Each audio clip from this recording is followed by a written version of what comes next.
Hello, everybody. Welcome to episode 372 of the Juicebox Podcast and episode episode 7 of the After Dark series.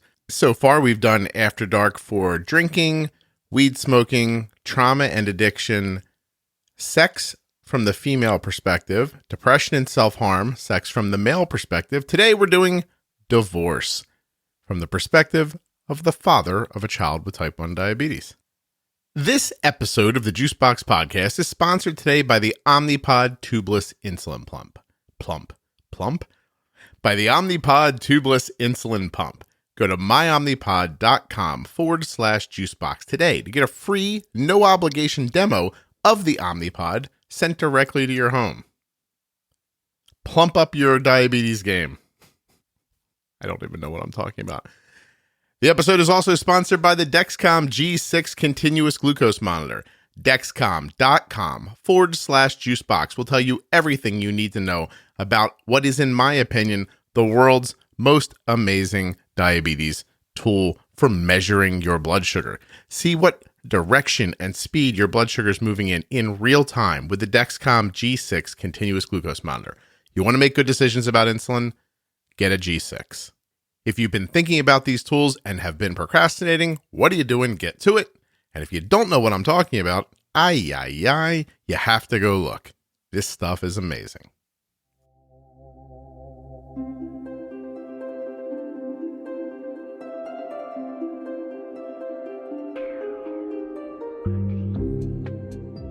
It took me quite some time to find someone willing to come on and talk about being divorced and having a child with type 1 diabetes and the co-parenting that goes with it. But today you're going to speak to a wise and brave man named Jeremy.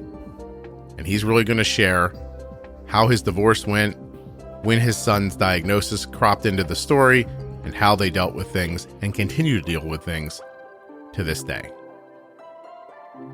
Please remember while you're listening that nothing you hear on the Juicebox Podcast should be considered advice, medical or otherwise. Please always consult a physician before making changes to your medical plan or becoming bold with insulin. You could become part of some amazing type 1 diabetes research right there from the comfort of wherever your butt is at this moment, from your phone or computer. Go to t1dexchange.org/juicebox. You gotta be from the US for this.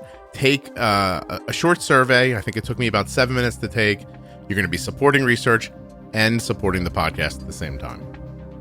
t1dexchange.org/juicebox. My name is Jeremy Rossmeyer. I'm a single dad of an 11-year-old type 1 diabetic named Thaman. We've been diagnosed at this point about 2.5 years. Mm-hmm. And we have had an A1C at this point of 6 or under for the last 2 years. Oh, congratulations. That's excellent. So you, Jeremy, were very kind. I've put this call out a number of times and never gotten a response. But of the private messages that I get, a number of them are, and consistently, about, do you have any episodes about co-parenting, about, divorce, that, I'm having a lot of trouble. It always feels like it's one or the other, either we're not on the same page or one person's taking the care, what feels like more seriously to this person than the other person is. And no one ever really knows how to do it because of all of the other entanglements that are wrapped around it. And, so you're here to talk about your time with this, which is really kind, and I appreciate it for everybody. So unlike most episodes, I'm going to start with, how old are you and when did you get married? I'm 38 now. Got married when I want to say I was 25 or 26. Okay. How long did you make it? I'm going to try to make this fun if I can. How long did you guys make it before one of you was... It's perfectly fine. And I think I have a good way of answering this, and it's not exactly how you want me to answer, but I'm going to answer in this way. Please. So, I have always, growing up, I grew up in roller skating rinks, whether that be in Lincoln, Nebraska, or up here in Montana. Mm-hmm. And there was a coworker that said, "Hey, I have this friend I think that you would really like to meet." And I was the Friday night, Saturday night DJ for 15 plus years at this roller rink at this point. Okay. And she walked through the door and I instantly knew that, yes, that's the one. It was one of those things. And at this point, she was 17. I was 21. Mm-hmm. So I was, it was a little different, but it is what it is. And from that point on to the point we got married, it was about 4 years. Okay. And I'm a product of a divorce myself. And it was one of those things where we wanted to make sure in every way, shape, or form that we were going to work. And it even meant that we moved in together and lived together for about 2 years to make sure that side was going to work. We always knew that we were going to end up getting married, but we wanted to make sure it was going to work. And in the end, it didn't work. We dated for about 4 years. And we were together just under 6 years. And we've been divorced for just about 7 years now. Okay. So you were married, so you were together for 4 years, living together, and then were married for 2 years? No, we were married for 6. 6, excuse me. So 10 in total. I got it. Yeah. All right. So you went from 21 to 31 during that time. You met when you were 21. So you got married when you were like 25. She was 21. Okay. I got it. Yep. All right. Sorry. Yep. Okay. So that's a long time. Is there a moment in those 10 years where you thought this is not working the way I wanted it to, or did it sneak up on you? Did you walk in the house one day and she was like, your stuff's on the lawn, I'm leaving, and you went, wait, what's happening? Or did you feel it coming? Can you talk about that?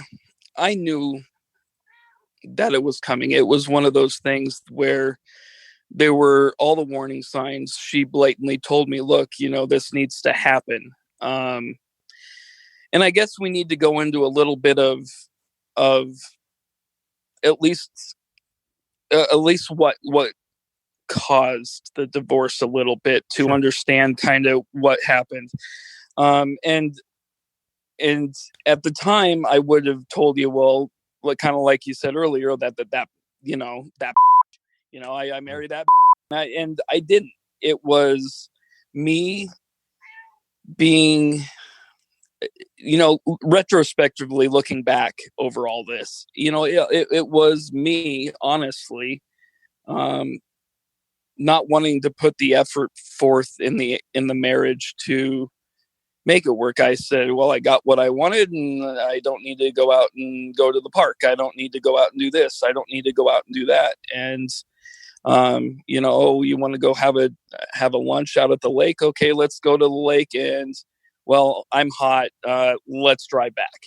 It was me not putting forth a lot of the effort that was required, all around, I guess, being lazy.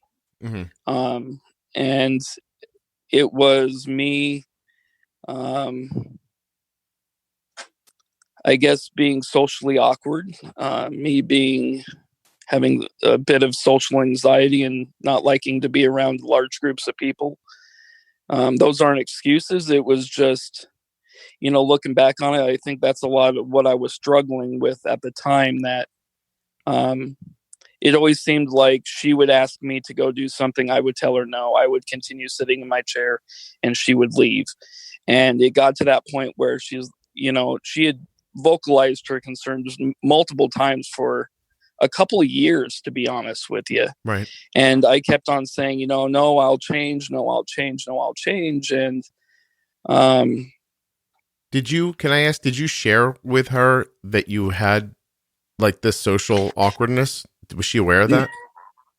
Not really until afterwards. It wasn't until we were divorced, and we, for, a good number of years, probably 3 years or so,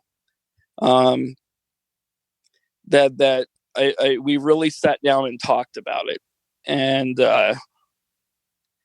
it was kind of eye-opening at that point, because she kind of understood me more at that point, and I understood her more. Mm-hmm.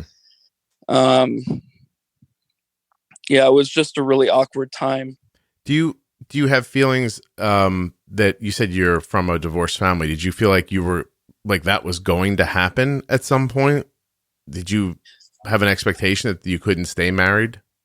I'm wondering, or no? I was always very, very much from the standpoint of, marriage, because I grew up in parochial school until at least 6th grade or so. And I was raised that, whenever you get married, and you're married, and that's it. Yeah. Once and done. It isn't a failure option thing. But in a way, yes, because like I said, I took every precaution beforehand, unlike, lots of people nowadays, or even 10 years ago, where, hey, stop it, cat.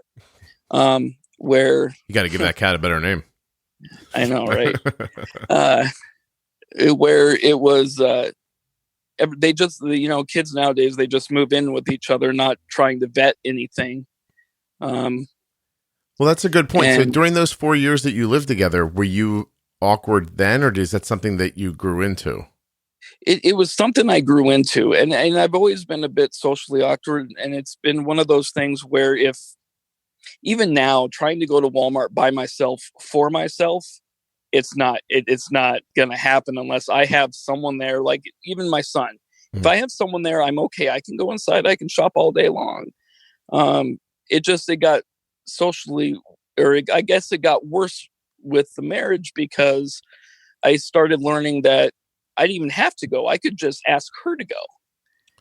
I see. She was taking away this awkwardness for you by being the person who went out and did this thing. You didn't have to do that anymore. But then when she wanted to do something personal with you, you were getting more and more comfortable at home.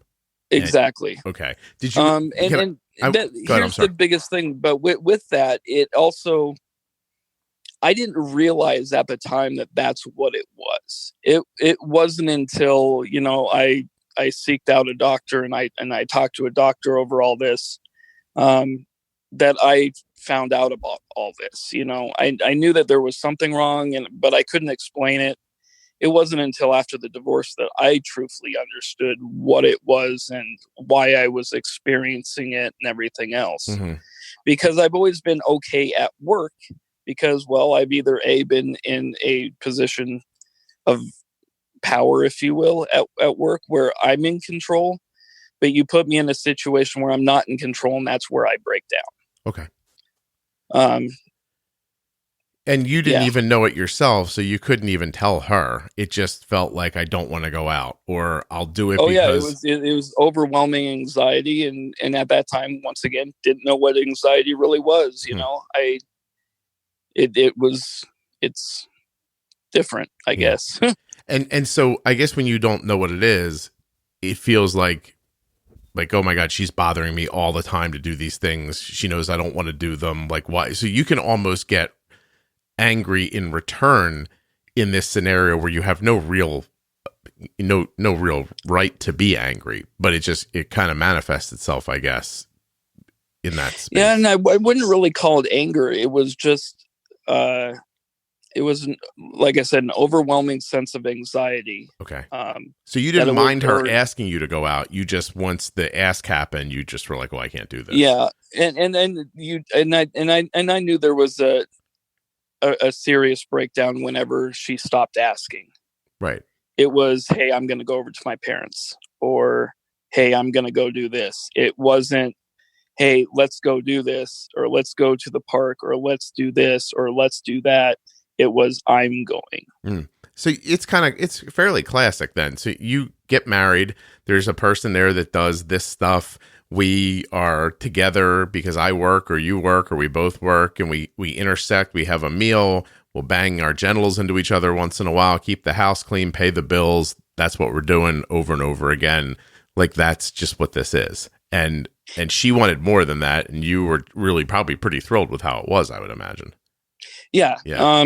And I mean, don't get me wrong. We had tons of great years, tons of great memories. I imagine. I mean,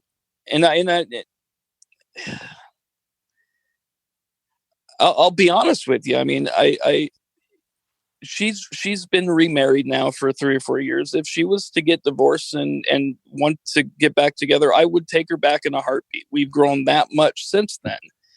I still love her as the mother of my child, but we actually get along better now than we did for most of our marriage. Well, I guess probably because you explained yourself to her, she understands now, and you know, and the stressor is gone because, you know, do you think if we waved the magic wand and she was back in the house and said, "Hey, let's go out and have a picnic," you'd just be like, "Yeah, cool," or would you say, "Oh no, that makes me anxious, but let's work through it"? Like, where are you at?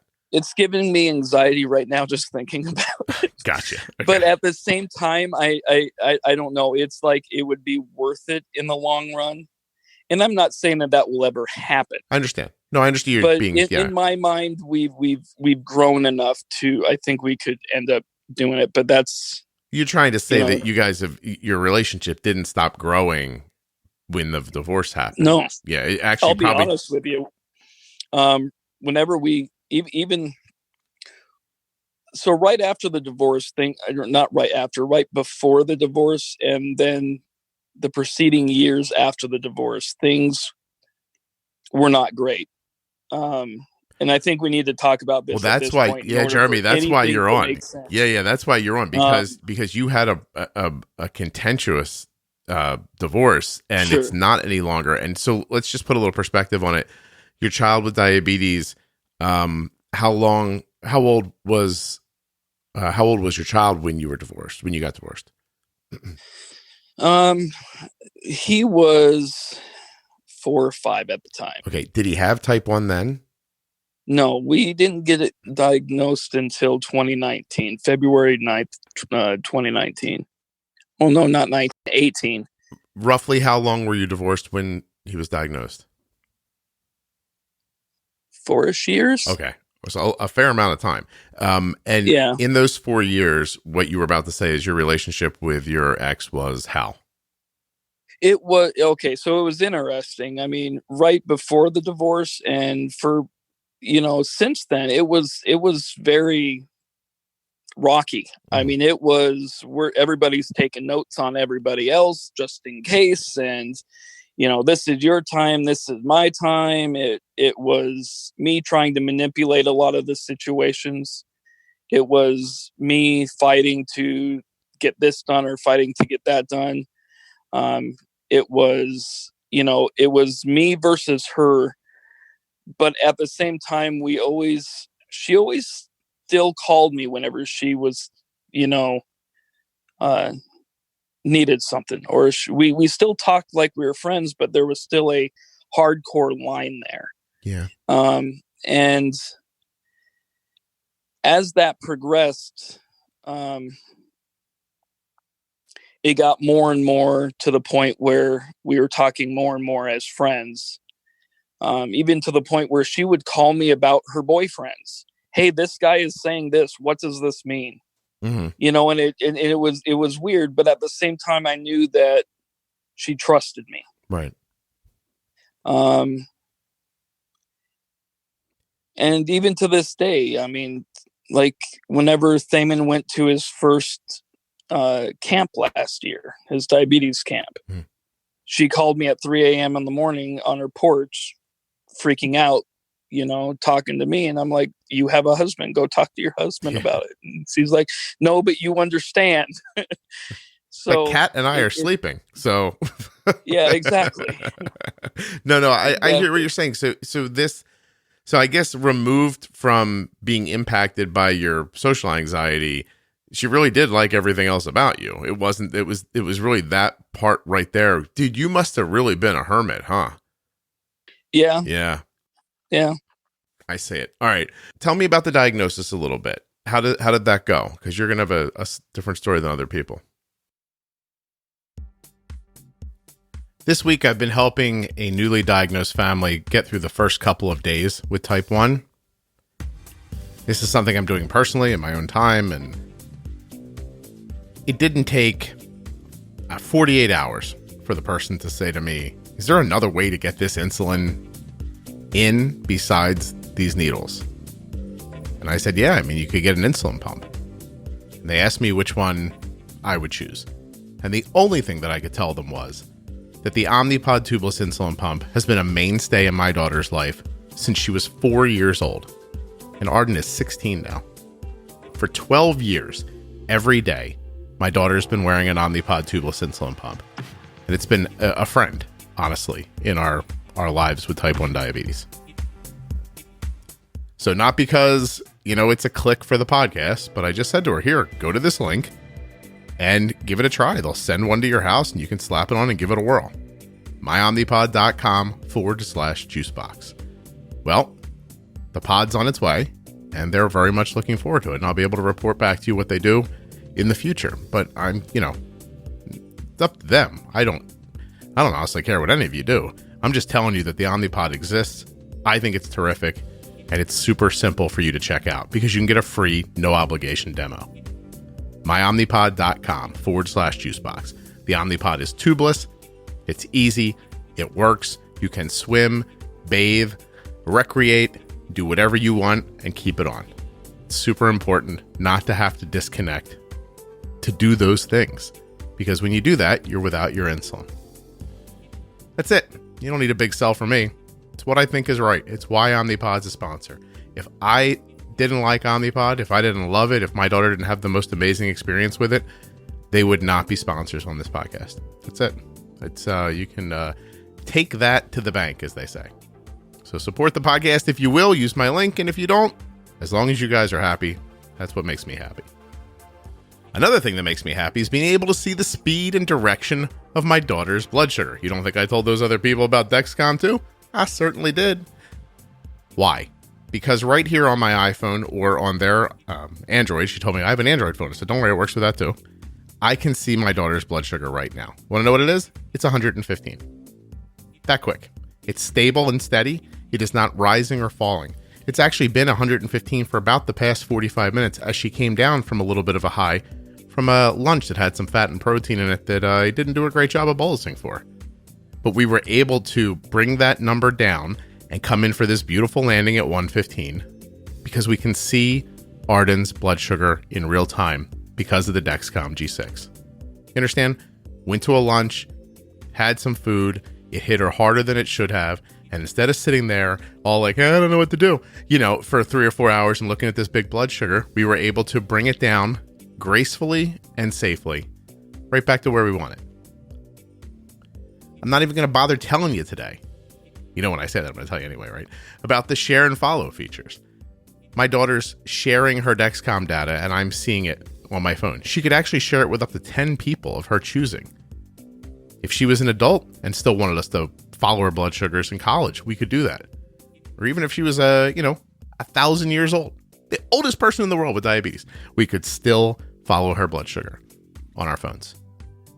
Dexcom.com/juicebox. myomnipod.com/juicebox. Links are in the show notes and at juiceboxpodcast.com if you can't remember them. And please add your name to the T1D Exchange, t1dexchange.org/juicebox. Back to Jeremy. I'll be damned. One take, no edits. I am so pleased with myself right now. You have no idea. I don't mean to break the fourth wall here. And I know you're listening to the podcast and everything. You're like, is Jeremy going to tell more about his stuff? He is. He's going to get really into being divorced now and stuff like that. I don't think he cries, but one time he almost made me cry. Not the point. Point is, I just did that ad in one take, no edits. I only fumbled a word one time. I am so happy with myself right now. I'm so sorry. Here we go. Podcast. Here it comes. Tell me about the diagnosis a little bit. At that time, Kalina, my ex-wife, lived in Helena. It's about 80 miles away from where we live in Great Falls. Great Falls, it's me, Thaman, my son, and her parents. And she lives in Helena, 80 miles away. and he stays up here in Great Falls to go to school. That's where all his friends are. That's where he started everything. Mm-hmm. And then she sees him on the weekend or whenever she comes down. She'll either come down to Great Falls and stay at her parents, or Thaman will go up to her. My I don't want to call her my ex-mother-in-law because she's so much more than that to me. She's really is my secondary mother, and her parents very much are still my family. Gotcha. She had noticed that he was urinating more than usual. I had kind of noticed it, but he's growing, whatever. And then finally, the school teacher called and said, I don't know what's going on, but Thaman went to the bathroom 15 times today. And Kathy, is Thaman's grandma, mm-hmm. had told me, hey, look, he's been going to the bathroom a lot, just pay attention. So the teacher actually allowed him to do it. And then that night, I was like, okay, so he had gotten up 4 or 5 times. And then all of a sudden, he started wetting the bed. I'm like, what the hell's going on? He's 9 years old. This shouldn't be happening. And then all of a sudden it was, he peed the bed 4 times that night. And I'm like, okay, there's something going on here. So, I had called Kathy, my ex-mother-in-law, and she said, this can be quite a different couple things. It's probably just urinary tract infection, but I had this one kid at school where it was something else. I don't want to mention what it is, just you make an appointment. So I had made an appointment, and I had called, said, hey, this is what's going on. Can I get an appointment sometime this week? And she's like, well, yeah. So they scheduled it 3 or 4 days later. And within 30 minutes, our pediatrician called me back, and she said, we're not waiting until Wednesday. I need you down here now. And I'm like, okay, is there something wrong? She goes, there could be. Don't worry about it. Just get down here now. Let them know at the front desk who you are. Just get down here. Yeah. We got down there. It was just me and Thaman at this point. And the nurse was at the door with the door open and waiting for us. They pretty much had this nailed down from the very beginning. And the nurse grabbed a hold of Thaman's arm, started walking fast. I'm like, whoa, chill out. He's just peeing a lot, man. And she's like, well, good, because if he's peeing all the time, he can pee in this cup. And she peed in the cup, and they put us in a room, and 45 seconds later, the pediatrician was in there with the big old glucometer and one of those vampire pokers, and got him bleeding, stuck him. It was like 532. I'm like, okay, that seems high. That seems like a good score. Yeah, we're doing right. 500 is that's a hard number to get. And I'll be honest with you, I remember that point because her name's Crystal. She's an amazing, amazing doctor. She just immediately broke down and started crying. I still remember that like it was yesterday. And I said, is everything okay? And she's like, well, I'll be honest with you. It looks like your life's about to change. I need to get some blood to verify it. But she goes, just be prepared if you need to call anybody to come down to the hospital with you and everything. This could be type 1 diabetes, and it's a fairly large change in your life, and you're going to need support. I'm like, okay, well, my grandma had type 2. I got this. It's, I remember seeing grandma every night, just taking a shot, and that'll be fine. Right. So, we got the blood test, and it was taking a while to come back. And she said, I want you to go home, and, I'll call you, get your stuff together though. You're probably going to have to go into the ER. And, so we went over to Grandma and Grandpa's, because Grandma and Grandpa's was a lot closer to the hospital than where I currently lived. I see. And I sat there and I talked to Rick, my ex-father-in-law, once again, so much more than just a ex-father-in-law. And I told him right before we left, the doctor had called back and she goes, yeah, you're going to have to get down to the ER. And I talked to him. I said, no, I'm probably not going to be able to do this by myself if this is something crazy. Just stay on standby. We got down to the ER. They smelled his breath. They did all this other stuff. They took his blood and they're like, oh, yep, this type 1 diabetes. And I kind of just sat there for a second. I didn't know what any of it meant. Of course, they're not explaining anything, but he's not in DKA at this point. It isn't like we're, rustling and bustling and like everything was going off. And I remember picking up the phone and calling his grandpa. And I was like, look, you need to get down here. I'm going to need a second set of ears on this. I'm kind of deer in the headlight right now.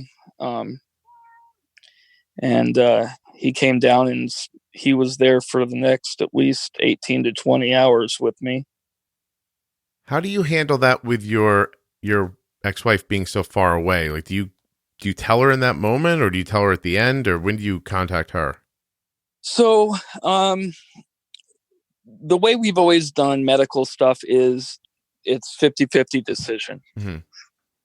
Which, that's just a legal term to keep people happy, in my opinion. And it's just something on a piece of paper, and I had called her and I said, hey, I'd kind of kept her abreast, but I've always known, you don't give her the full shebang right away. Just let her kind of know the basics of, hey, I'll keep you informed. If it's anything crazy, I'll give you a call.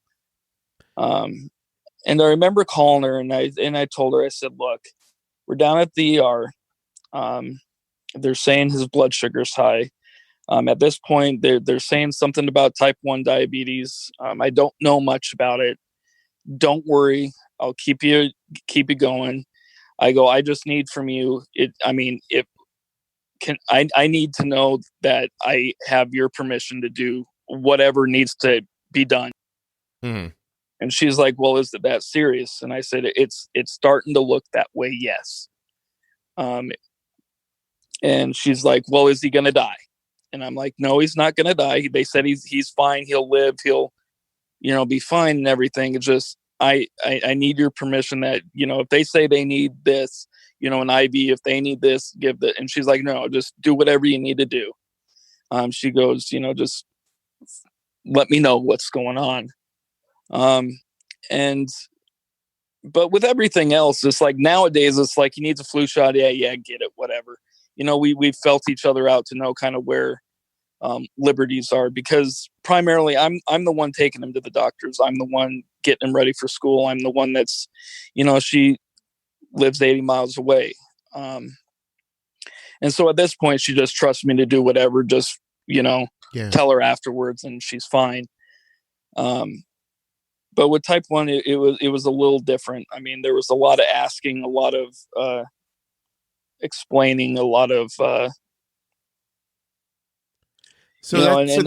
give me a second here, because that's interesting, because you're the one who understands what's happening as best as possible because you're there, but you still need to get someone's okay.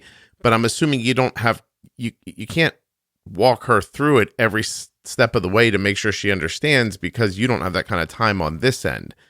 And so does in your opinion, does somebody have to just give over and say, all right, look, you know more about this than I do, so I'm going to defer to you? Or is it about educating the other person? And how do you, I guess, what did you end up doing?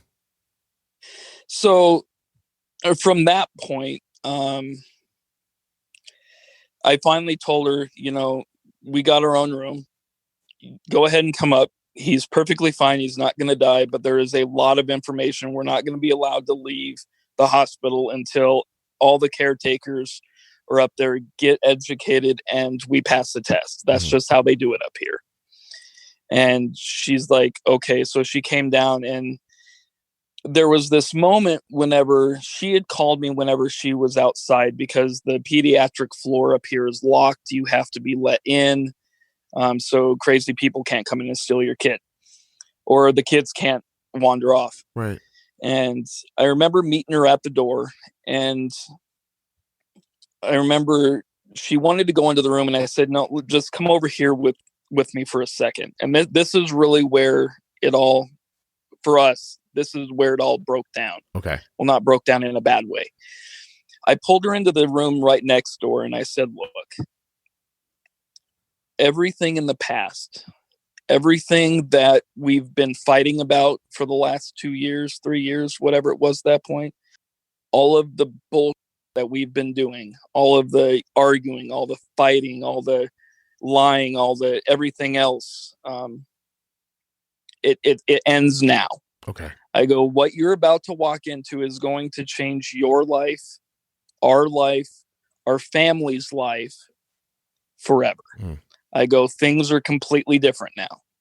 So at this point, I need your word that everything from the past, it's done. It's clean slate. There can't be a divide anymore. Yeah. And she kind of, I remember this like it was yesterday. She kind of looked at me and she's like, is it really going to change our life that much? And I said, every day it's going to be something different.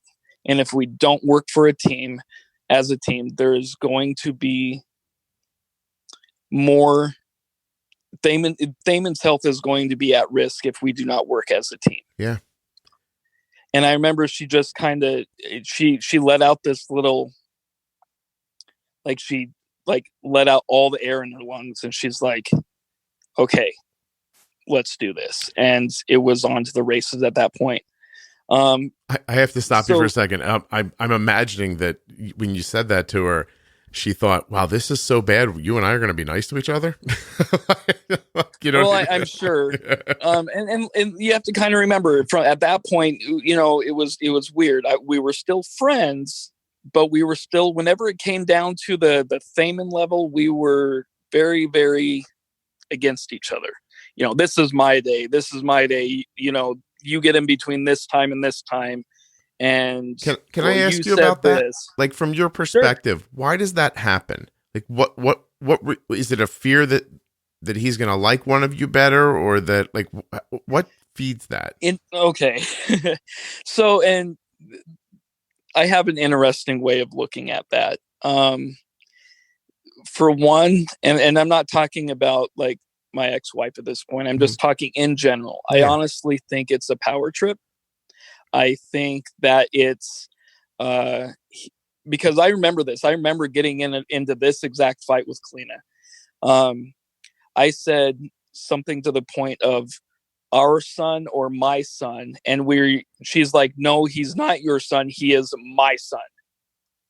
And I remember fighting with her about, no matter how many times you spin this, he is our son. Mm-hmm. We created him. Whether you like it or not, we are going to be, you know, dealing with this until he's 18. Right. You know, and so I think a lot of it is a power struggle. You know, you did me wrong, so I'm going to lock down and be, you know, this is my kid. It is a lot of it. A lot of people do have something to worry about.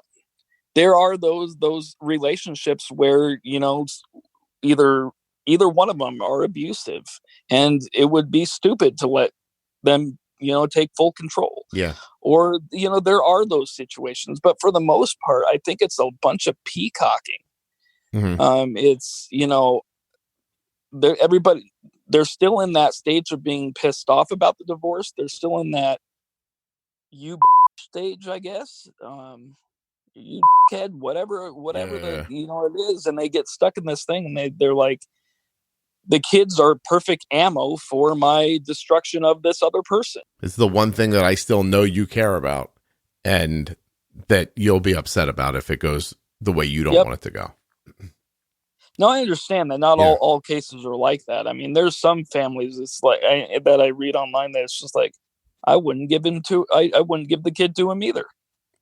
Yeah, you know? yeah. Your specific situation, you're two very decent, loving parents who either of them could, either of you, it sounds like, could have your child full time, and it wouldn't be detrimental to your child. But there are situations where there are people defending against more than just bickering. It's Absolutely, yeah, absolutely. right. Gotcha. Wow. Okay, so so you basically came from the perspective of, look, this is a health issue and we can't, like, nothing's more important than his health. So we're just going to put this all aside. Did it work initially, or were there bumps getting to that? Oh no, it was for us, it was immediate. There was a little bit of feeling out of, there was a lot of trust that had to be built in a short amount of time. Mm-hmm.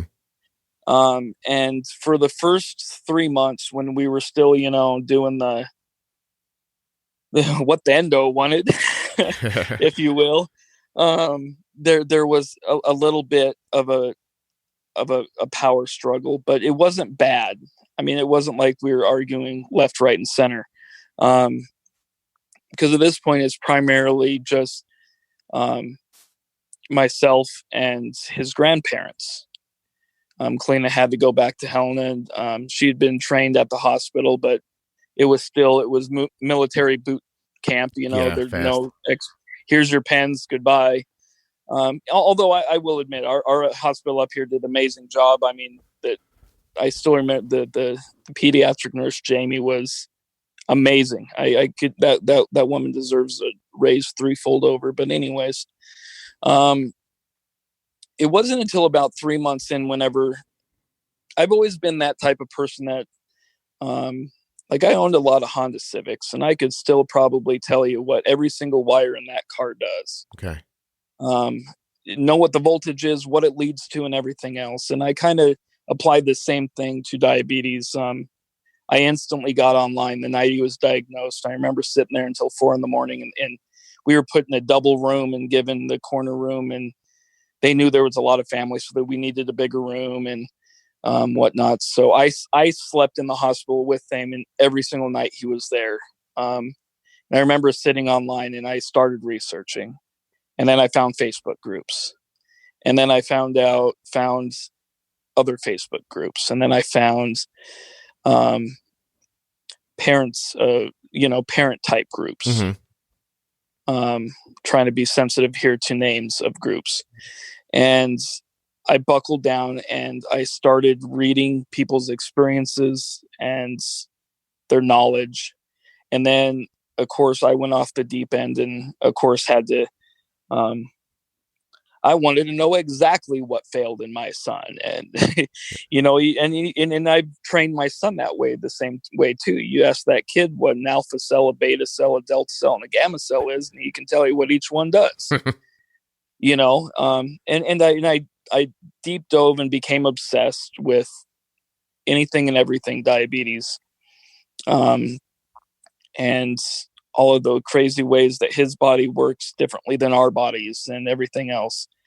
And I quickly learned that what grandma and grandpa knew and what mom knew and what I knew, there was a clear, okay, what the endo's telling us, yes, that will keep him alive, but I don't want to just keep him alive. I want to make sure that when he leaves at 18 or whatever, and then I've told them, and I go, dude, if you want to live with me until you're 30, I don't care. That ultimately, whenever you turn 18, I want to be able to honestly tell him that if he goes out and keeps doing the things he's doing, he's going to live a long and happy life. Yeah. And do you think he's getting, how long's he had type 1 now again? Is it a couple of years? It's about 2.5 years. 2.5 years. Okay. And it's going really well for you guys. You really are. I mean, I watch you in the Facebook group, and you're a resource for people. You really have a handle on it. How are things going, and how have you been able to communicate that back and forth with his mom and him? And do you have a smooth system at this point? As smooth as it can be. It is very smooth. So I would want to say, if you had to break it down, grandma and grandpa have them about 50% of the time. Mm-hmm. I have them about 40% of the time. And Kalina has them about 10% of the time because she has weekends and whatnot. Yeah, right. So, you know, like I said at the very beginning, I'm a single dad. And whenever I mean single. Single. I don't have someone else to watch my son whenever I go to work. Mm-hmm. So grandma and grandpa have him. I give them a couple nights a week because of all they do for me. So it comes out to about 50, 40, 10. And whenever I finally said, okay, I'm taking control of all this, and, you know, I understand what's going on, the way that I see diabetes in my head. I'm sure I could make an episode just about how visually it works in my head. Because it doesn't make sense to me, let alone anybody else, but it ends up working out okay. So anyways, so the communication part at this point is kind of like your episode, Texting with Diabetes, except it's instead of the school and instead of with your kid, it's literally with the kid, the mom, and the grandparents. Mm-hmm. There's group chats. We use Tidepool to enter in all of his carbs and his meal times and what he ate. So I can kind of look at things whenever he's over there and go, okay, this rises from the food. It isn't just basil or anything else. I can kind of look and say, okay, well, he had pasta tonight. That's kind of what this is. So we use Tidepool where everybody can enter in information and everybody can see everything that's being done real time. Mm-hmm. We use SugarMate to call us at night. If he gets low, something like that happens, everybody gets that ring through phone call that SugarMate does. Oh yeah. Yeah. Oh yeah. And you know, does it get annoying? Like, especially if he's at someone else's house and you hear it? No, it doesn't. The way we all see it and we all discussed it and everything else is that it's backup.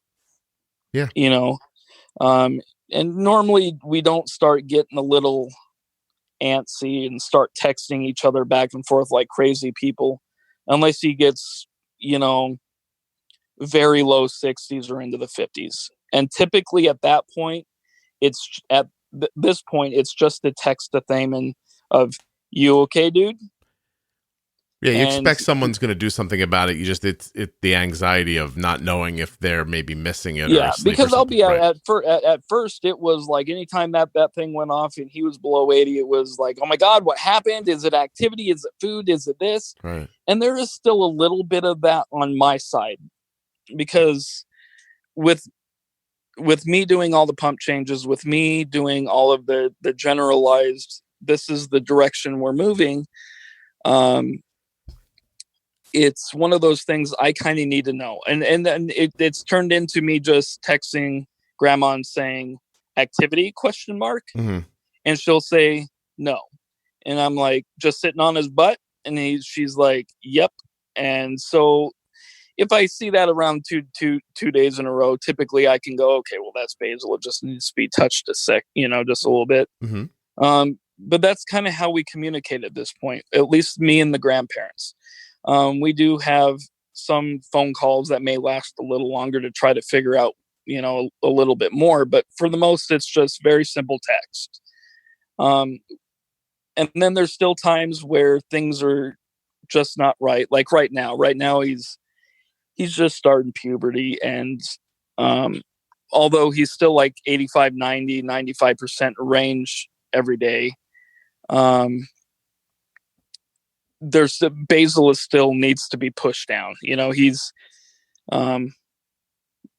basal is just, it's like pouring on, you know, it's like your analogy with the airplane, just here I come, dump there, you know, dump insulin. And so anyways, we're going through that a little bit right now, but like that's just, we know that's what's going on. I'm, you know, adding a little bit more every day. And the common thing you'll hear between me and the grandparents anyways, give me a couple days, I'll fix it. Mm-hmm. And they know at that point, you know, A, I know there's a problem. B, I have a plan to attack it. And C, just give me a couple days. Yeah. With mom, it's a little different. With mom, since she isn't around it quite as much, there's a lot more phone calls going on. And every time that, and she knows there's an open door, and she calls. Sometimes she doesn't have to call at all. Sometimes she calls 2 or 3 times in a weekend. Yeah. And that's okay. Ultimately, I don't just tell her what to do and hang up the phone. It's typically I give her a quick, this is why it's happening. This is what to look for. And this is how this is what I would do.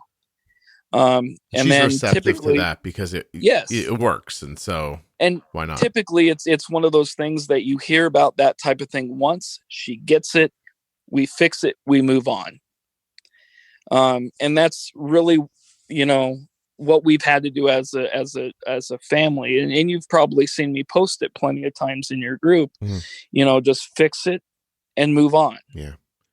Have there been enough times where something's been fixed that then she says, oh, I figured this out now, and then that stops being a communication point because she doesn't need it anymore? Like she's growing more slowly because she's not around it as much, but still figuring it out. Yeah. Exactly. And like I said, it is one of those things where I explain it to her once, she gets it and we move on. There are some times that she'll text me and she goes, is this what we were talking about last week? Is the same thing happening here?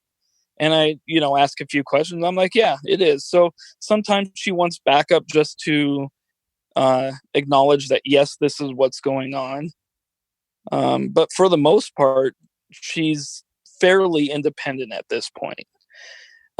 There might be, and she knows that there are some times that if something's looking crazy, I will just call Thaman. I will take control and I will tell him what he needs to do. He knows what's going on. If she needs to know at that point, then he explains it to her. Mm-hmm.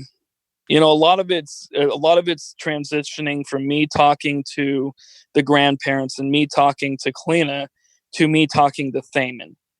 And he may be 11 and everything, but there are sometimes I'll call him and say, hey, dude, what do you think's going on right now? And he'll tell me, well, dude, it's obviously basal, Dad. Come on, And so a lot of the communication now is between me and Thaman, and everybody else just kind of follows that lead. Yeah. Now there is a point that, yes, I do still have to tell Grandma and Grandpa what Thaman and I are doing, or they need to know, right? They can't, they don't, sure. You don't want them to be surprised or not know something's happened and him forget to mention it, that kind of thing. I mean, I can't tell them, well, I'm increasing basal because of this and blah, blah, blah, blah, blah. I mean, I can't sit there and go on for 30 minutes about it.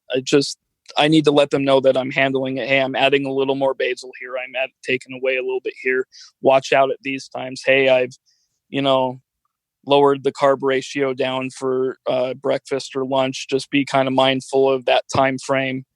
And that's about it at this point, Yeah, well, it does become a situation where it is so kind of 24 hours a day that you don't, there's not enough time to explain it. You'd need you'd have to pause your day to have an explanation day, and diabetes doesn't work that way. So, well, and see, that's how it was at the very beginning. I'll be honest with you. I tried to explain everything to everybody.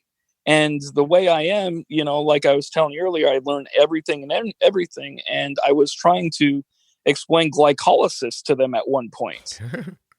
And they're just looking at, and that's fine. They'll get there on their own on that type of stuff. But I was trying to overload them with information to the point that it was like, why just shut up, Jeremy. Just tell them you got it. Tell them, hey, hormones, mm-hmm. And move on. And we've evolved quite a bit. Good. Because I although I'm like socially awkward, I can tell when people are like looking at me going, dude, you're over explaining way too much. Yeah. It's not uncommon. I have, I find it sometimes it feels very important for me to people to understand all the facets of a scenario, and it's not. like they don't care and it doesn't matter. Yeah. It feels like it matters to me, and it doesn't. And it stuff like that causes problems sometimes, because sometimes you're just talking and people are just like, what are you, shut up, like just give the kid insulin and let's keep moving here. Yep. So would you say that if I told you, Jeremy, I need you to put this into one sentence, the key to your success right now is the anger part you guys gave away? Yes. That was it, right? Like you just decided not to be angry with each other anymore. Yeah. And I know that's hard in one sentence, but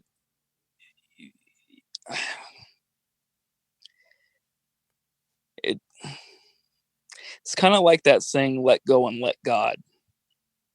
I mean, I'm not religious or anything, but the whole concept of, this is bigger than ourselves. And as parents, there's nothing more important than the child. And ultimately, you don't mean anything in this world without your kid. And if you don't get along, there's always going to be that risk of that kid not being there. What's the point of I think that probably when you hear people say they have these amazing divorces, I think those are people who both said, wow, this was a mistake. We should not have gotten married. And everybody, just suddenly backs up and goes, oh, this is better like this. That was a definite mistake. But I think a lot of divorce, it's not always just on one side, but people are like, I don't really want to get divorced. I just don't see a way out of this. And it keeps repeating and repeating and repeating that, my life is going on and I'm not going to live forever. So I can't do this forever. We're not going towards anything. But I don't think that people get divorced thinking, yes, that's what I want. I think they think, oh, that didn't work, but I wanted it to, and it's a sadness that it doesn't work. And then, there's that person still exists somewhere. And especially if you've been together for enough time. Oh yeah. It's hard to think that there's a person that exists out into the world that you wish you were with that you don't see. And I could take that away from divorce for a second and say, my brothers and I moved away from each other. And every day I think, why do we not live closer to each other? Like I wonder what my brother's doing right now. And the knowledge that I'll keep wondering that and keep wondering that and keep wondering that for years and decades. And then one day one of us is just going to die. And like, that's a really hard thing to think about. And I want to tell you something here to hopefully make you feel good about sharing your experience. I'm a child of divorce as well. And if you ask me what the most important thing in the world is to me about my family, I don't want them to know what that feels like, because I know exactly what it feels like. I can see the looks on my little brother's faces when it happened. I can hear my mom crying. I can see how angry my dad was. Like my goal in life is for my family to never understand what that is. And having that goal sometimes causes me to do things that are actually detrimental to the goal. And I know that's really strange, but when you don't want something bad to happen, I explained it once that bad things don't just, always happen because somebody puts them into motion. Sometimes there's a bunch of different things that kind of intersect and they're nobody's fault. Somebody drops something or somebody, and then it starts to, somebody says a coarse word and it's met with a, and the next thing, how something like that starts. And 10 minutes later, everybody's upset. And you think, wait, this is because the coaster fell on the floor? Like, do you know what I mean? Like how did we get to this? And when I see those things cascading, it is right away, front and center in my mind. Stop this. Like, stop this. Like that. And I really did just make up the idea of a coaster falling, but a coaster falling is not going to be why my kids know the pain that my brothers know. Like, do you know what I mean? And that's unreasonable. And I know that. And I work at it to not let it overwhelm me. But there are times where I feel like, oh my God, this has to stop right now. We're all going to end up in a bad place. And it's a slow burn. Yeah. It's a slow burn. It's terrible. For anybody who doesn't know about it, you're lucky. Yep. But for those of you who do know about it and who write in all the time saying, is there an episode about how to handle type 1 diabetes with divorce, I think Jeremy just went over a bunch of things that are really valuable. Support, a third party, even. I think it's a big deal about your mother and father-in-law being involved. I heard group text messages, everyone knowing when to be involved and when to be an onlooker. And the idea of you got to stop punishing each other, which is, or yourself, by the way, which I think sometimes happens when you have a person and you're going at them all the time. There's got to be a part in the back of your head that thinks, and I genuinely don't want to make you upset because you've been so valuable here, but there's got to be a part of you that thinks like, how did I not figure this out soon enough to save my marriage? And so you're punishing yourself and punishing them and vice versa. It's really ugly, Well, and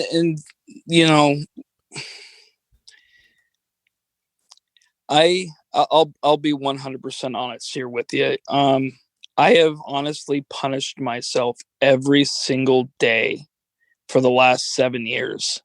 It's gotten better over time, but there still isn't a day that goes by that I don't think I could have done something more. And ultimately, I think in order for at least myself to move on, is I need to learn how to forgive myself.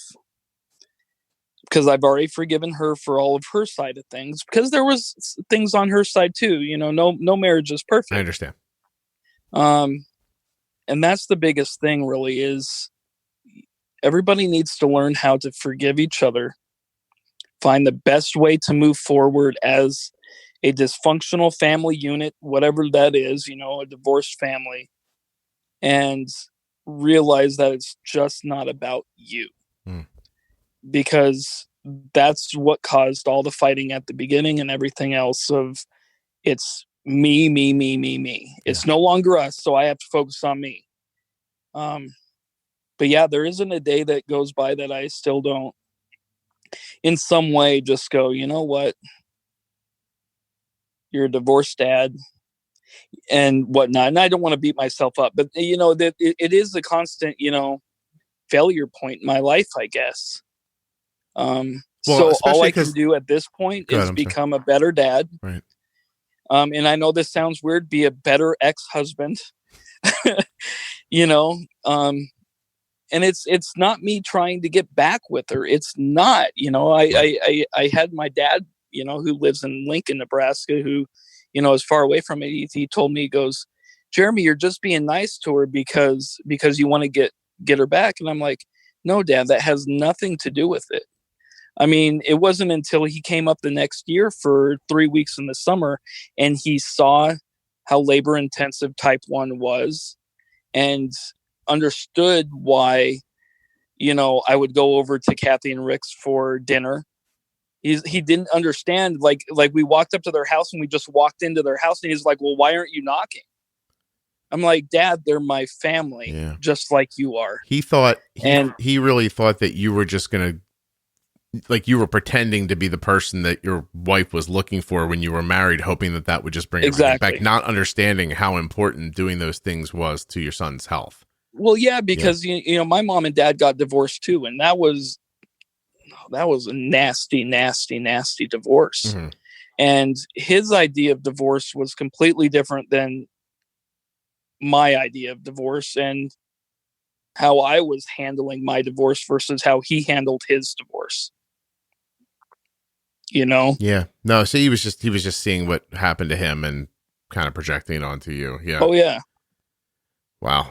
Dude, that was I appreciate this. I really do. Like you were, at one point at the end you said, I'm going to be honest. For 3 hours. Yeah. Well, first of all, that you said I'm going to be honest, and I thought, wait, you were being honest, man. You don't have to be any more honest than that. But that was the other part, is like, you didn't really need me, which is great. Sometimes I like that you just came on and you could tell your story and you knew you had it laid out. And I appreciate you being so verbal and Scott, I'll be honest with you, there's so much left on the table. Like I said, I could talk for 3 hours. I know that's not a thing, but they're highlight a couple things for me though. What else do you think people need to know? 99% of it's communication, and it's not about you, it's about the kid. That's really where it focuses around. And at first it's going to seem like herding cats. You just have to figure out how each cat needs to be wrangled in, how each cat likes to be stroked, and where not to touch certain cats. So when you're all on the same team, family team, then there's a feeling from each person, like when it's a connected family still, like everybody's married and all in the same house, there's a feeling of like, well, I don't agree with that, but I'll go along with it. But as soon as everybody kind of backs away, everyone has their own style, and you're not going to get a meshing in the same way. You're saying, like, you have to understand there's this person's not going to react to that, so we don't do that with this person. We do this instead.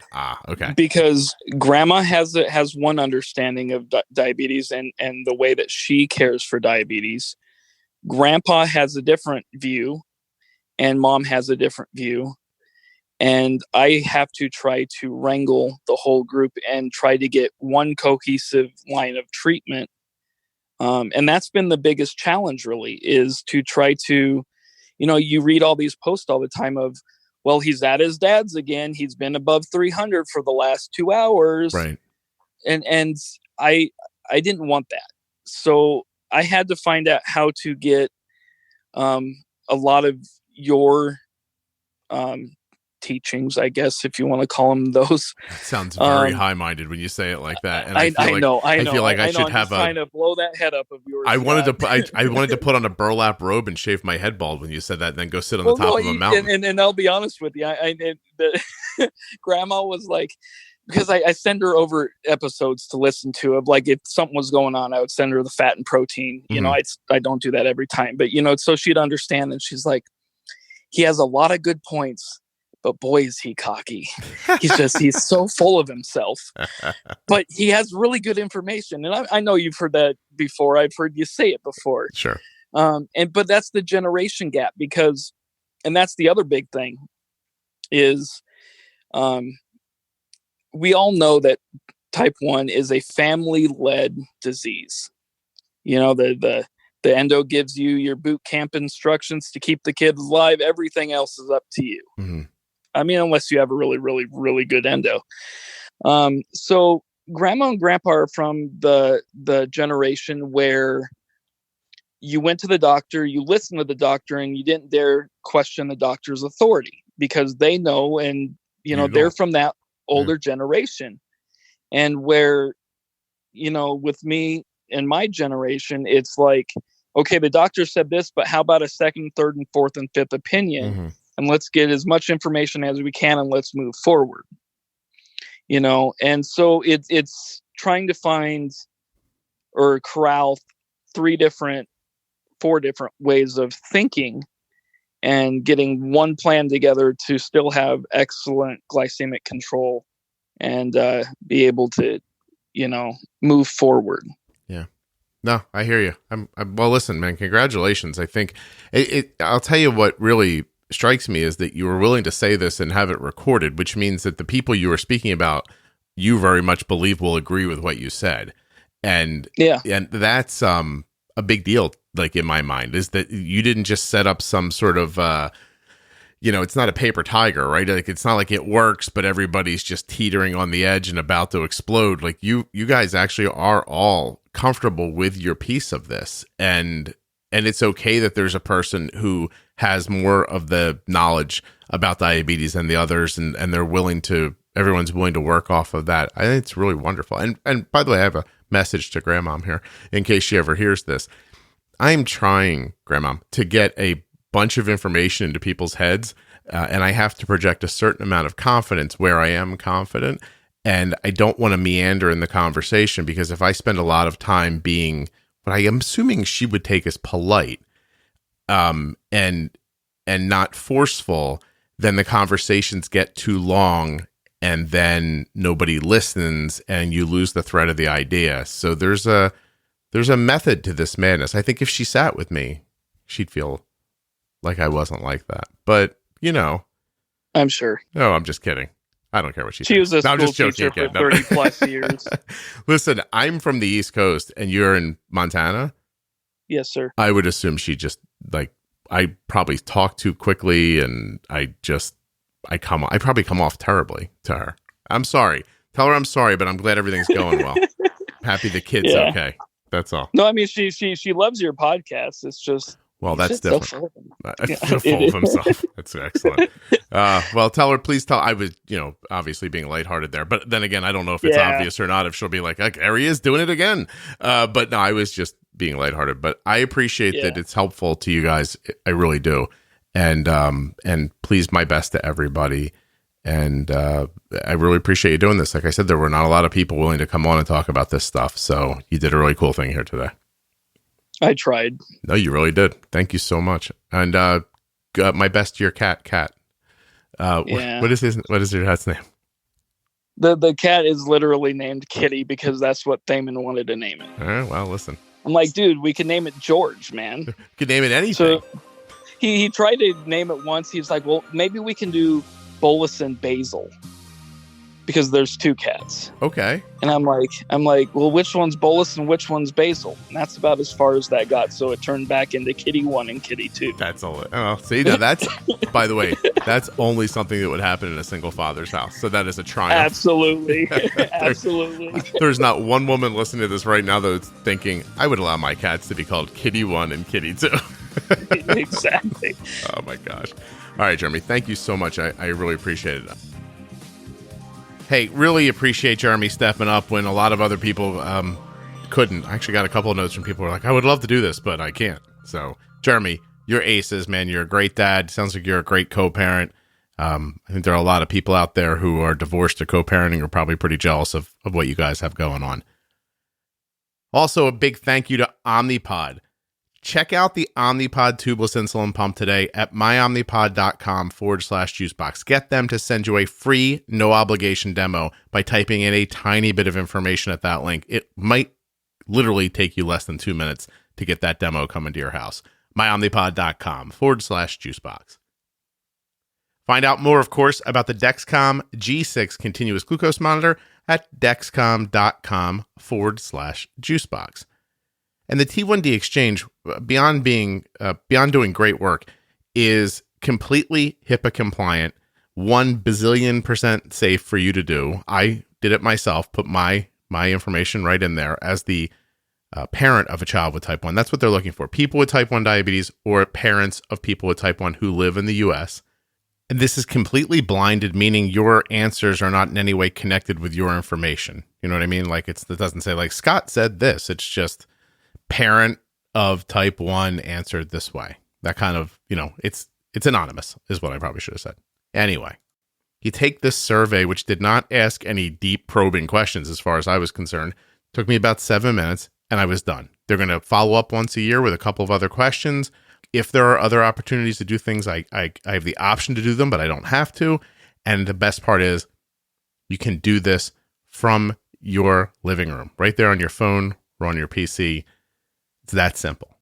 And if at some point in the future you decide you just don't want to be involved anymore, you can drop out. No big deal. T1dexchange.org/juicebox. Support diabetes research and support the podcast at the same time.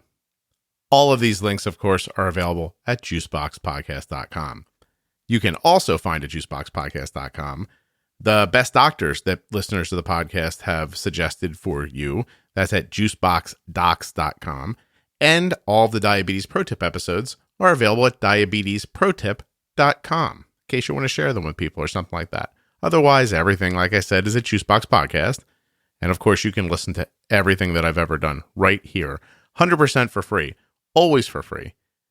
Thanks so much for listening. Check out the other After Dark episodes or Diabetes Pro Tip episodes or just the regular episodes of the podcast at your leisure. And of course, please subscribe in your podcast app. Tell a friend about the show and leave a wonderful review on Apple Podcasts or wherever you listen. Those 5-star reviews really help other people to check out the show. It actually happens. Trust me, it's not for ego. If I didn't have any reviews, I still know how many people are listening. It doesn't matter to me.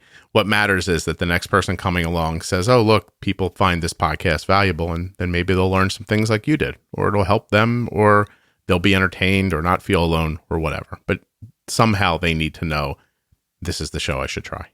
So help me there if you can. Have a great week. I'll talk to you soon.